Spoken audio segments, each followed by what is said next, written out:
리턴 극장의 모든 목소리는 AI 보이스가 아닌 직접 녹음을 하고 있습니다. 처음엔 모두 시체인 줄 알았다. 하지만 그들은 살아있는 채로 줄에 묶여 있었다. 그날 구조된 사람은 12명, 그리고 끝내 돌아오지 못한 사람들은 숫자를 셀 수 없었다.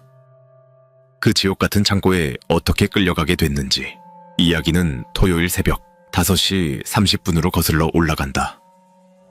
토요일 새벽 5시 30분, 정해철은 조용히 현관문을 열었다.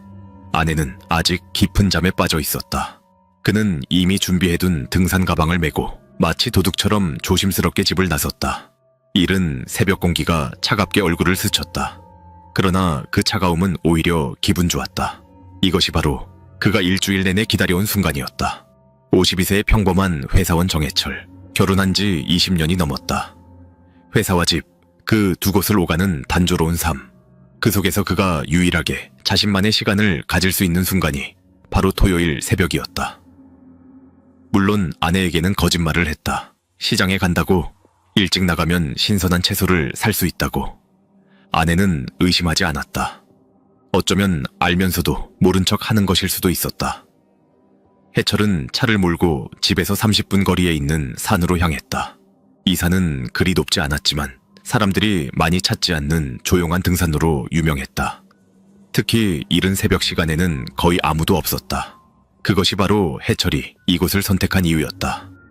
아무에게도 방해받지 않고 아무에게도 설명할 필요 없이 그저 자신만의 시간을 보낼 수 있는 곳.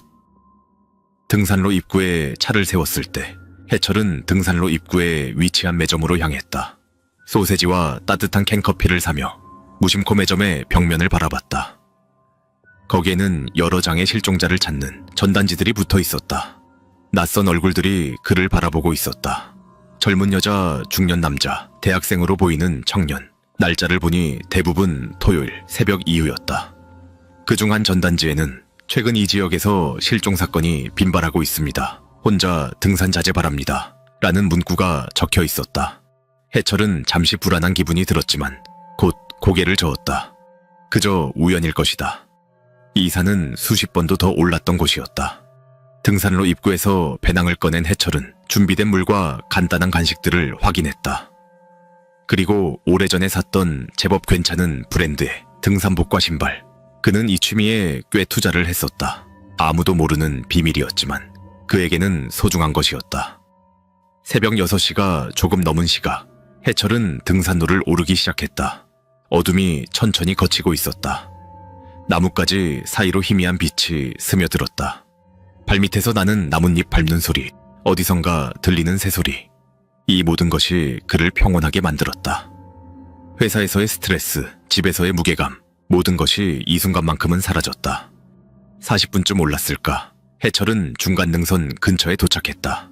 여기부터는 경사가 조금 더 가팔라졌다. 그러나 그는 이미 익숙했다. 이 길을 수십 번도 더 오른 적이 있었다. 숨을 고르며 잠시 멈춰 섰을 때였다. 갑자기 앞쪽에서 소리가 들렸다. 무언가 부딪히는 소리, 그리고 짧은 비명, 여자의 목소리였다. 해철은 본능적으로 그쪽을 향해 걸음을 재촉했다. 나무 사이로 보이는 등산로 옆 한 여자가 바닥에 앉아 있었다. 그녀는 무릎을 감싸쥐고 있었고 얼굴에는 고통스러운 표정이 역력했다. 해철은 다가가며 물었다. 괜찮으세요? 많이 다치신 건가요? 여자가 고개를 들었다. 그 순간 해철은 잠시 멈칫했다. 그녀는 40대 중반쯤으로 보였다. 그런데 이상하게도 너무 말끔했다. 등산복은 새 것처럼 깨끗했고 등산화에는 아직 브랜드 태그의 흔적이 선명했다. 심지어 가격표를 뗀 자국까지 보였다. 얼굴에는 화장의 흔적이 보였다. 그리고 진한 향수 냄새까지. 달콤하고 농밀한 향이 새벽산 공기와 어울리지 않았다. 새벽 등산을 온 사람치고는 지나치게 준비된 모습이었다. 무엇보다 넘어졌다는 그녀의 손에는 흙 한 점 묻어있지 않았다. 손톱도 깔끔하게 정돈되어 있었다. 아, 죄송해요. 발목을 좀 삐었나봐요. 돌뿌리에 걸려서. 그녀는 윤서진이라고 자신을 소개했다. 해철은 그녀를 일으켜 세우려고 손을 내밀었다. 서진이 그의 손을 잡았다. 그런데 그녀는 필요 이상으로 해철의 몸에 기댔다. 마치 의도적으로 그러는 것처럼 해철이 그녀의 발목을 확인하려고 고개를 숙이는 순간 서진의 눈빛이 아주 잠깐 차갑게 변했다. 감정이 없는 무언가를 계산하는 듯한 눈빛. 그러나 해철이 다시 얼굴을 들자 그녀는 다시 고통스러운 표정으로 돌아와 있었다. 정말 감사해요. 혼자 왔다가 이렇게 되니까 걱정했어요. 혼자 오셨어요, 이 시간에? 네, 요즘 혼자 있는 시간이 필요해서요. 집에서는 이혼 생각 중이에요. 복잡하죠. 그녀의 말투에는 묘한 어색함이 있었다. 마치 대본을 읽는 것처럼 억양이 자연스럽지 않았다. 해철은 잠시 이상한 느낌을 받았다. 그러나 그 느낌을 떨쳐내려 애썼다. 저기요, 혹시 바쁘시지 않으면 조금만 같이 걸어주실 수 있어요? 혼자는 좀 불안해서. 해철은 망설였다. 그는 원래 혼자 걷는 것을 좋아했다. 그것이 이 등산의 목적이었다. 그러나 다친 사람을 그냥 두고 갈 수도 없었다. 결국 그는 고개를 끄덕였다. 두 사람은 함께 등산로를 올랐다. 그녀는 계속해서 해철에게 말을 걸었다. 직장 이야기, 가족 이야기, 취미 이야기. 해철은 대답하면서도 뭔가 이상하다는 느낌을 지울 수 없었다. 이 여자는 왜 이렇게 자연스럽게 개인적인 질문을 하는 걸까? 5분쯤 걸었을 때 해철의 눈에 무언가 들어왔다. 길가에 버려진 물병. 분홍색 여성용 물병이었다. 물은 반쯤 차 있었고 뚜껑은 열린 채였다. 마치 누군가 급하게 놓고 간 것처럼 해철은 고개를 돌려 서진을 봤다. 그러나 그녀는 그 물병을 보지 못한 척하며 계속 걸어가고 있었다. 조금 더 가자 또 다른 것이 보였다. 한 짝뿐인 등산 장갑, 검은색 장갑이 나뭇가지에 걸려 있었다. 그 옆에는 여성용 모자가 지늘게 반쯤 묻혀 있었다. 해철의 가슴이 두근거리기 시작했다. 뭔가 이상했다. 10분쯤 더 올랐을 때 서진이 갑자기 멈춰섰다. 저기요, 해철씨. 제가 아는 곳이 하나 있는데 여기서 조금만 더 가면 정말 조용한 쉼터가 있어요. 거기서 좀 쉬다 갈래요? 발목도 좀 아프고. 해철은 주변을 둘러봤다. 그들이 서 있는 곳은 공식 등산로였다. 그런데 서진이 가리키는 방향은 샛길이었다. 표지판도 없고 사람들이 다닌 흔적도 별로 없는 길.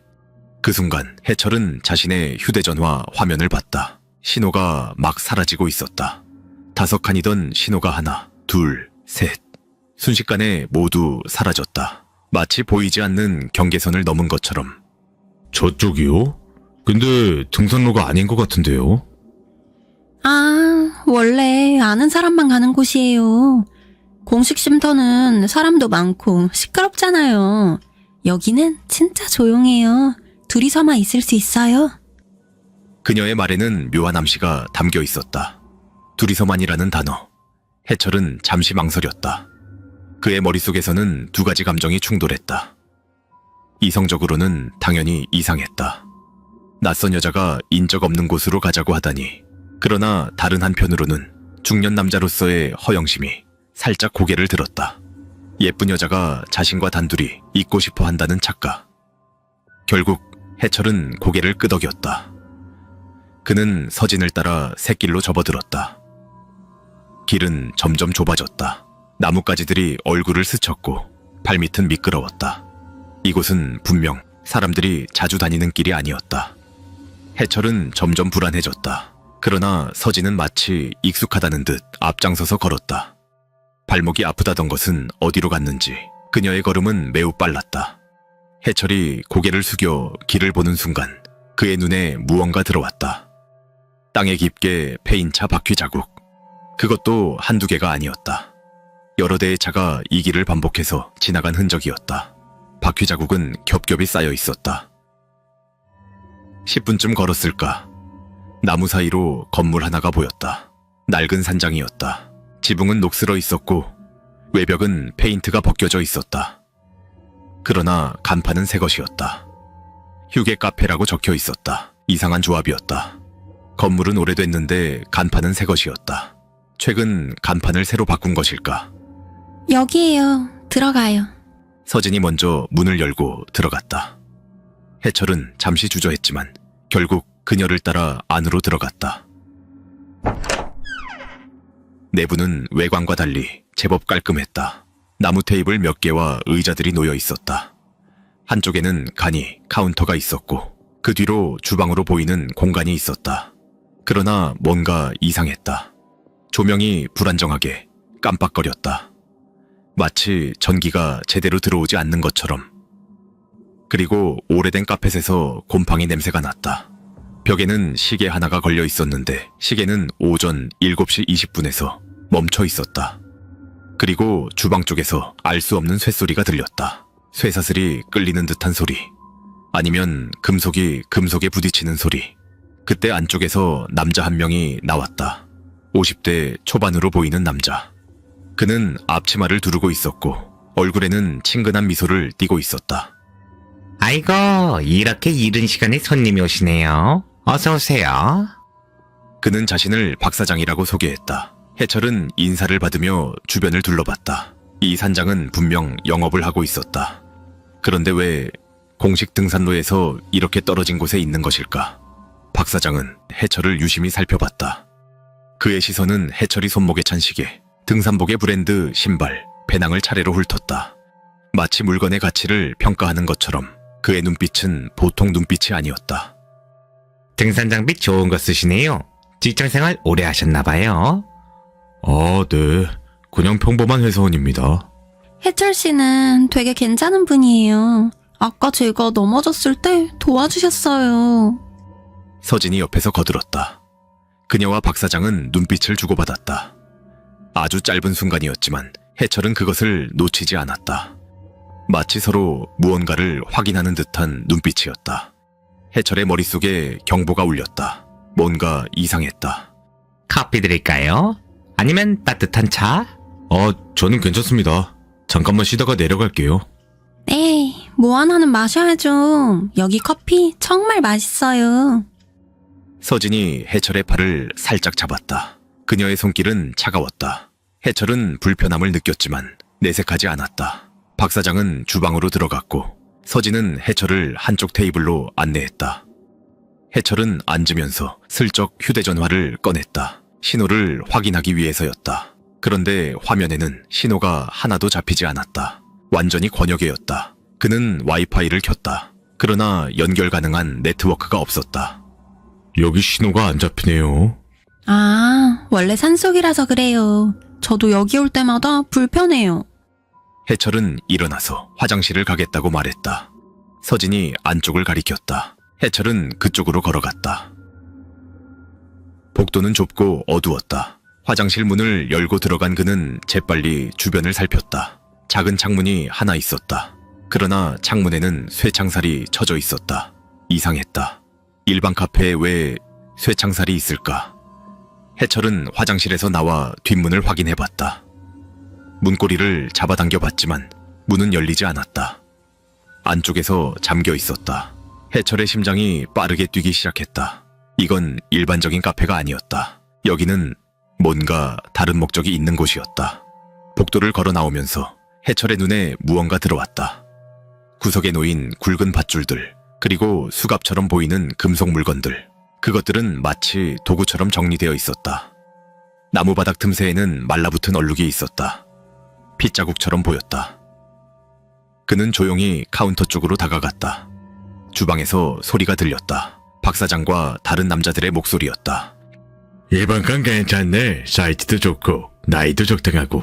지난번처럼 술 취한 애들만 데려오는 것보다 훨씬 낫지. 이 정도면 가격도 괜찮게 받을 수 있어. 해외 바이어들이 이런 타입 좋아해. 저는 뒤에 빼놨죠? 오늘 밤까지 넘겨야 되잖아요. 알아서 해. 그리고 저 여자도 이제 끝이니까 다음 걸 준비해둬. 새로운 미끼가 필요해. 해철의 등에 식은땀이 흘렀다. 그들이 말하는 건 사람이었다.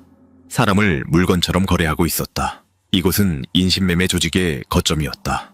그리고 서진은 미끼였다. 그는 재빨리 테이블로 돌아갔다. 서진이 그를 보며 웃었다. 그러나 그 미소는 이제 전혀 다르게 보였다. 차갑고 계산적인 미소. 그녀의 눈빛에는 미안함과 죄책감이 섞여 있었다. 그러나 동시에 체념도 있었다. 어디 갔다 오세요? 오래 걸리셨네요. 배가 좀 아파서요. 박 사장이 트레이를 들고 나왔다. 그 위에는 커피 2잔이 놓여 있었다. 해철은 컵을 자세히 봤다.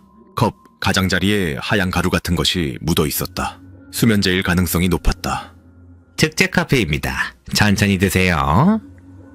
해철은 컵을 들었다. 그러나 입에 대지 않았다. 그는 마치 마시는 척하면서 몰래 옆 화분에 커피를 조금씩 따라냈다.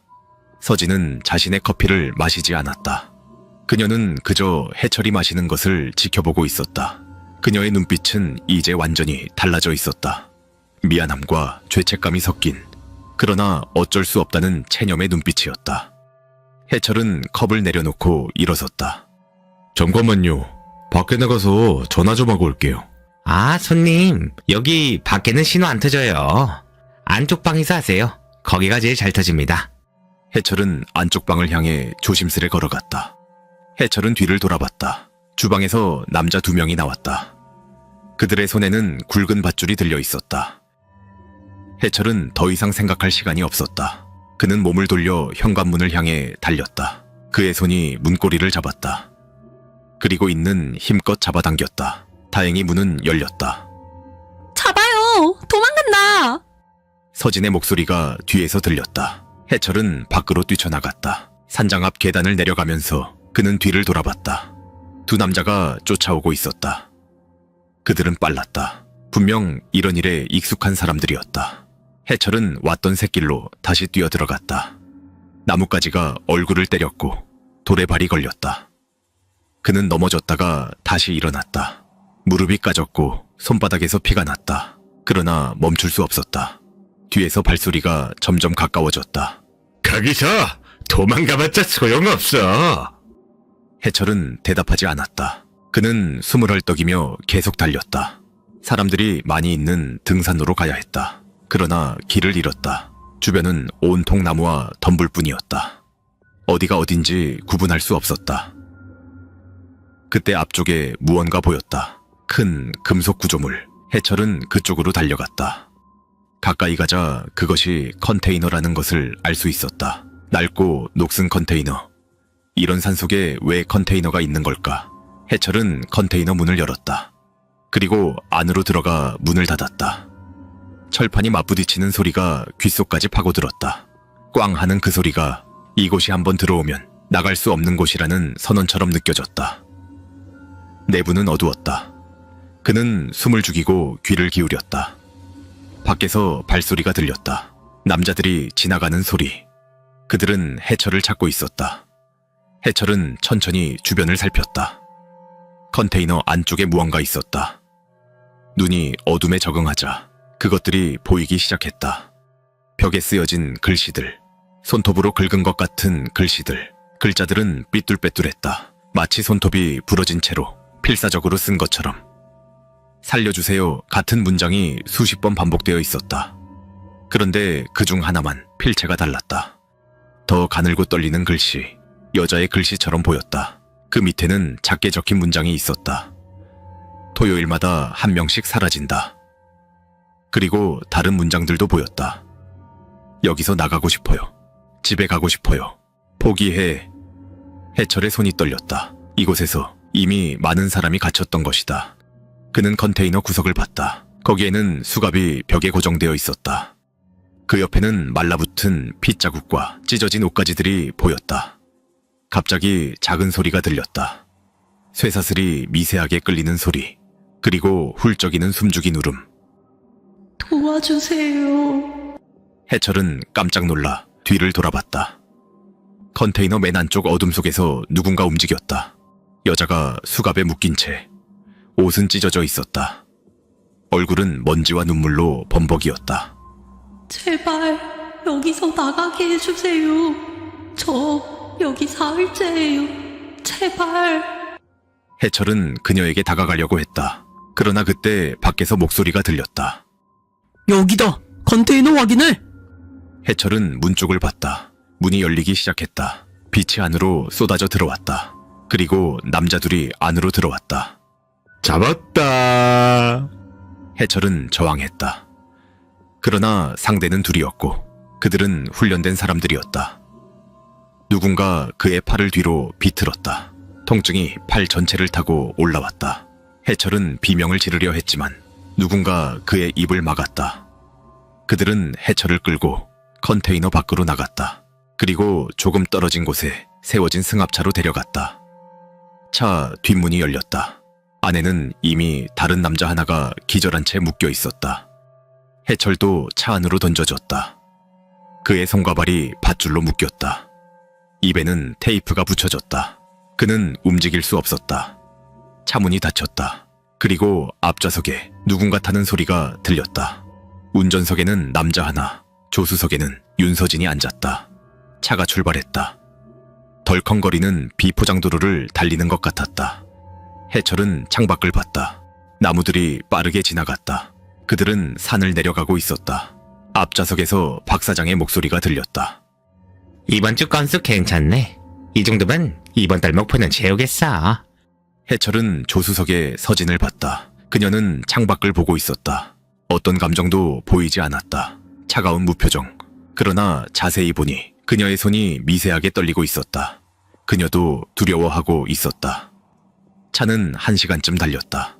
그리고 어떤 건물 앞에 멈췄다. 남자들이 해철을 끌어내렸다. 주변을 보니 낡은 창고 같은 곳이었다. 사람의 인기척은 전혀 없었다. 그들은 해철을 창고 안으로 끌고 갔다. 안에는 이미 여러 명이 갇혀 있었다. 남자, 여자, 젊은 사람, 나이 든 사람 모두 겁에 질린 표정으로 해철을 봤다. 해철도 그들 옆에 던져졌다. 박 사장이 앞에 섰다. 자, 여러분. 앞으로 며칠 동안 여기서 지내게 될 겁니다. 조용히 있으면 다칠 일 없어요. 곧 다음 장소로 이동할 거니까요. 이게 무슨 짓이에요? 우리를 왜 이렇게 하는 거예요? 박 사장이 그 남자에게 다가가 얼굴을 때렸다. 남자가 비틀거렸다. 조용히 하라고 했지. 한 번 더 그러면 죽여버릴 거야. 해철은 주변을 살폈다. 창고 안에는 창문이 없었다. 출입문은 하나뿐이었고 그 문은 밖에서 잠겨 있었다. 탈출할 방법이 보이지 않았다. 남자들이 나가고 문이 닫혔다. 창고 안은 어둠에 잠겼다. 작은 문 틈새로 들어오는 빛만이 유일한 광원이었다. 해철은 입에 테이프를 벗기려고 했다. 옆에 있던 젊은 여자가 그를 도왔다. 테이프가 벗겨졌다. 감사합니다. 여기 며칠째예요. 저는 4일 전에 잡혀왔어요. 집에 아이가 있어요. 5살짜리 딸을 혼자 키우고 있죠. 그녀의 목소리가 떨렸다. 눈에는 눈물이 가득 차 있었다. 지금쯤 엄마를 찾으면서 울고 있을 거예요. 유치원도 당연히 못 갔을 테고 혼자서 많이 무서워하고 있을 텐데. 옆에서 중년 남자가 조용히 말했다. 저희 아버지는 치매에 걸리셨어요. 혼자 집에 계시는데 약도 못 드시고 밥도 못 드시고 어떻게 하죠? 누가 좀 봐드려야 하는데. 해철은 그들을 봤다. 이 사람들 모두 누군가를 남겨두고 온 사람들이었다. 해철도 아내가 본인을 걱정하고 있진 않을지 문득 생각이 들었다. 그때 문이 다시 열렸다. 윤서진이 들어왔다. 그녀의 손에는 물병들이 들려 있었다. 그녀는 바닥에 물병들을 내려놓고 해철을 봤다. 물 좀 드세요. 오래 걸릴 거예요. 그녀가 나가려고 하자 해철이 그녀를 불렀다. 잠깐만요. 서진이 멈춰섰다. 그러나 돌아보지는 않았다. 당신도 같은 처지였나요? 서진이 천천히 고개를 돌렸다. 그녀의 눈에는 복잡한 감정이 담겨 있었다.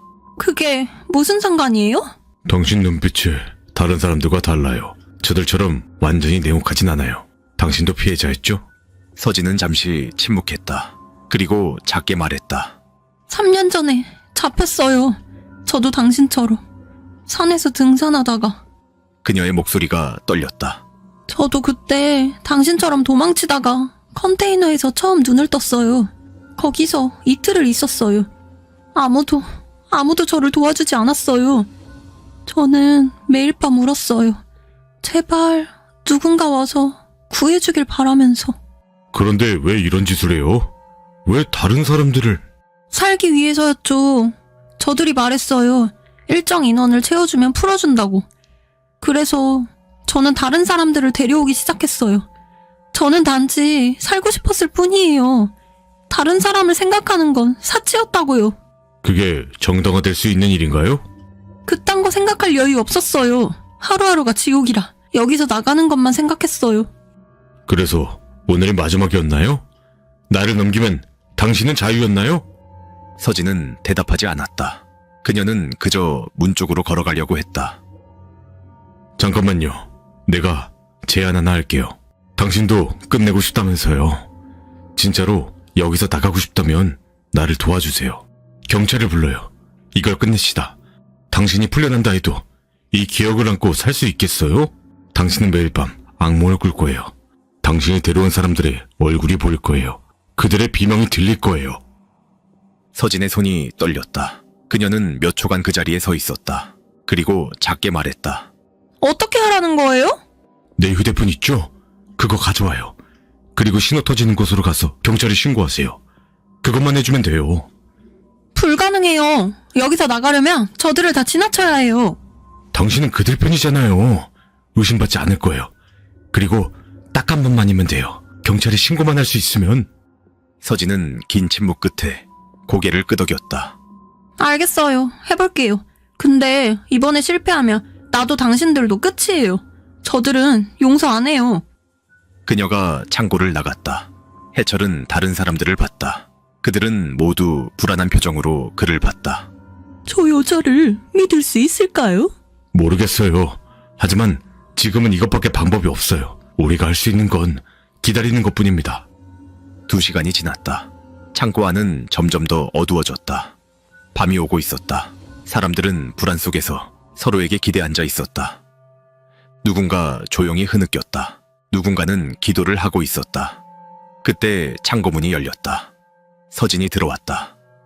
그녀의 손에는 해철의 휴대폰이 들려 있었다. 그녀는 조용히 해철에게 다가와 귓속말로 말했다. 그녀의 숨소리는 가빴고 손은 떨리고 있었다. 이마에는 땀이 맺혀 있었다. 신고했어요. 경찰한테. 여기 위치도 알려줬고요. 근데 시간이 얼마나 걸릴지 모르겠어요. 얼마나 멀리 가서 신고하셨어요? 2km쯤? 산 아래 도로까지. 거기서 신호 잡혔어요. 잘하셨어요. 정말 잘하셨어요. 이제 우리는 기다려야 해요. 근데 문제가 있어요. 박 사장이 지금 당신들을 다른 곳으로 옮기려고 해요. 해철의 얼굴이 굳었다. 경찰이 오기 전에 그들이 옮겨진다면 모든 게 끝이었다. 이사가는 시간은 언제쯤이에요? 아마 1시간 뒤? 정확히는 모르겠어요. 근데 확실한 건 오래 걸리진 않을 거예요. 해철은 주변 사람들을 봤다. 그리고 창고 안을 다시 살폈다. 뭔가 방법이 있을 것이다. 저기, 저 철근 보이세요? 해철이 창고 구석을 가리켰다. 녹슨 철근 몇 개가 바닥에 놓여 있었다. 저걸로 안에서 문을 막읍시다. 저 새끼들이 문을 열지 못하게 시간을 조금이라도 벌어야 해요. 그랬다가 쟤네들이 문 열고 들어와서 다 죽여버리면 어떡하려고요. 지금 다른 곳으로 옮겨지면 어차피 죽습니다. 우리가 할 수 있는 최선의 발악은 지금 이것뿐이에요. 사람들이 움직이기 시작했다. 그들은 철근을 문 쪽으로 옮겼다. 그리고 문틀 사이에 철근을 끼워 넣었다. 여러 개를 겹쳐서 끼워 넣자 제법 튼튼한 바리케이드가 만들어졌다. 30분쯤 지났을 때 밖에서 여러 명의 발소리가 들렸다. 문 열어! 이동한다! 문고리가 돌아갔다. 그러나 문이 열리지 않았다. 철근이 버티고 있었다. 뭐야 이거? 안에서 뭔 짓 한 거야? 밖에서 문을 발로 차는 소리가 들렸다. 그러나 문은 쉽게 열리지 않았다. 철근이 휘어지긴 했지만 아직 버티고 있었다. 사장님, 이거 시간 걸리겠는데요? 공구 가져와야 할 것 같아요. 빨리 가져와! 안에 있는 새끼들 듣고 있냐? 문 열리면 두고 보자 이 새끼들아! 발소리가 멀어졌다. 사람들은 안도의 한숨을 쉬었다. 그러나 해철은 알고 있었다. 이건 시간을 조금 번 것뿐이었다. 곧 그들은 돌아올 것이다. 그리고 그때는 참혹한 광경들이 나올 것이다. 15분이 더 지났다. 밖에서 다시 발소리가 들렸다. 그리고 금속 절단기 소리가 들렸고 그들은 철근을 자르기 시작했다. 날카로운 금속 소리가 창고 안을 가득 채웠다. 창고 안 사람들은 절망적인 표정으로 서로를 봤다. 이제 끝이었다. 경찰은 오지 않았다. 그때였다. 멀리서 사이렌 소리가 들렸다. 처음에는 희미했다. 그러나 점점 가까워졌다. 경찰이었다. 경찰이다! 빨리 차에 타! 나가야 돼! 밖이 순식간에 소란스러워졌다. 달리는 발소리, 차 시동 거는 소리, 고함치는 소리, 그리고 확성기를 통한 목소리가 들렸다. 거기서 손을 머리 위로 올려 도두시 바로 발포한다. 한 명 도주했습니다. 산 쪽으로 도망쳤습니다. 추격주 출동, 헬기 요청. 창고문이 열렸다. 제복을 입은 경찰관이 안을 들여다봤다. 여기 있어요. 피해자들 여기 있습니다. 더 많은 경찰관들이 들어왔다. 그들은 사람들의 밧줄을 풀어주기 시작했다. 구급대원들도 들어와 사람들의 상태를 확인했다. 해철은 창고 밖으로 나왔다. 밖은 경찰차와 구급차로 가득했다. 멀리서 박사장과 남자들이 수갑을 찬 채 경찰차에 태워지는 것이 보였다. 그리고 한쪽 구석에서 윤서진이 담요를 두르고 앉아 있었다. 그녀는 멍하니 땅을 보고 있었다. 경찰관 한 명이 그녀에게 질문하고 있었다.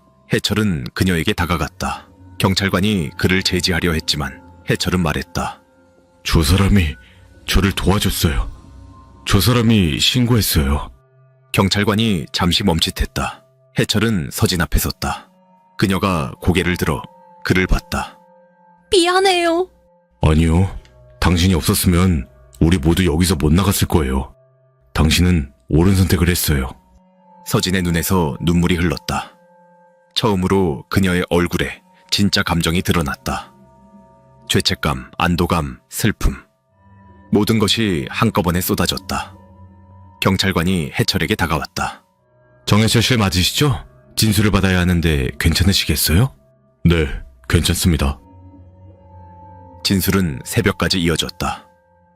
해철은 처음부터 끝까지 모든 것을 설명했다. 산에서 서진을 만난 것, 산장에 간 것, 도주와 추격, 그리고 창고에 갇힌 것까지. 경찰관은 모든 것을 꼼꼼하게 기록했다. 정말 아슬아슬했네요. 조금만 늦었어도. 알아요. 운이 좋았어요. 운만은 아니었어요. 정해철 씨가 침착하게 대응하지 않았다면 이런 결과는 없었을 겁니다. 그리고 윤서진 씨의 신고도 결정적이었고요. 그 사람은 어떻게 되나요? 조사해봐야 알겠지만 피해자이자 가해자예요. 법적으로 복잡한 케이스입니다. 하지만 오늘 한 일은 분명 참작될 겁니다. 해철은 고개를 끄덕였다. 새벽 4시쯤 해철은 경찰서를 나왔다. 경찰이 그를 집까지 데려다 주겠다고 했다. 차를 타고 가는 동안 해철은 창밖을 봤다. 세상은 여전히 평온했다. 집 앞에 도착했을 때 해철은 잠시 망설였다. 어떻게 아내에게 설명해야 할까? 그는 현관문을 열었다. 거실에 불이 켜져 있었다. 아내가 소파에 앉아 있었다. 그녀는 해철을 보자마자 일어났다. 여보, 도대체 어디 갔었어요? 전화도 안 받고 경찰서에서 연락 왔어요. 그녀의 목소리에는 걱정과 분노가 섞여 있었다. 해철의 얼굴과 옷을 본 그녀의 표정이 놀람으로 변했다. 여보, 무슨 일이에요? 피가... 옷이 왜 이래요? 해철은 아내를 봤다. 20년을 함께 산 사람. 그는 더 이상 거짓말을 할 수 없었다. 여보, 앉아요. 얘기할 게 있어요. 아내가 소파에 앉았다. 해철도 그 옆에 앉았다. 그리고 그는 모든 것을 말하기 시작했다. 토요일의 거짓말, 혼자만의 등산, 그리고 오늘 일어난 일. 아내는 말없이 들었다. 이야기가 끝났을 때 아내는 한동안 침묵했다. 그리고 조용히 말했다. 알고 있었어요. 뭐라고요? 당신이 시장 안 간다는 거 알고 있었어요. 그리고 당신 차에서 등산화 본 적 있어요. 그럼 왜 아무 말도 안 했어요? 당신도 혼자만의 시간이 필요하다고 생각해서 그냥 모른 척 했어요. 해철은 아내의 손을 잡았다. 그녀의 손은 떨리고 있었다. 이제 그런 거짓말 하지 마요. 앞으로 산에 가고 싶으면 가고 싶다고 말해요. 해철은 고개를 끄덕였다. 아내가 그를 안아주었다. 그들은 한동안 그렇게 있었다. 다음 날 뉴스에서 이 사건이 보도됐다. 산 일대에서 활동하던 인신매매 조직 검거, 피해자 12명 구조, 조직원 4명 체포. 뉴스는 이 사건의 충격적인 내용을 다뤘다. 그러나 뉴스 마지막에 앵커는 이렇게 말했다. 조직원 중 1명이 도주했으며 여전히 확인되지 않은 실종자 명단은 12명이 넘는 상태입니다. 경찰은 추가 수사를 진행 중입니다. 해철은 텔레비전을 보다가 한 장면에서 멈췄다. 윤서진이 경찰차에서 내리는 모습이 잠깐 비쳤다. 그녀는 고개를 숙이고 있었다. 기자들의 플래시가 그녀를 향했다. 아내가 옆에서 물었다. 저 사람이 당신을 도와준 사람이에요? 네. 그리고 다른 사람들을 데려온 사람이기도 해요. 복잡하네요. 며칠 후 해철은 경찰로부터 연락을 받았다. 추가 진술이 필요하다고.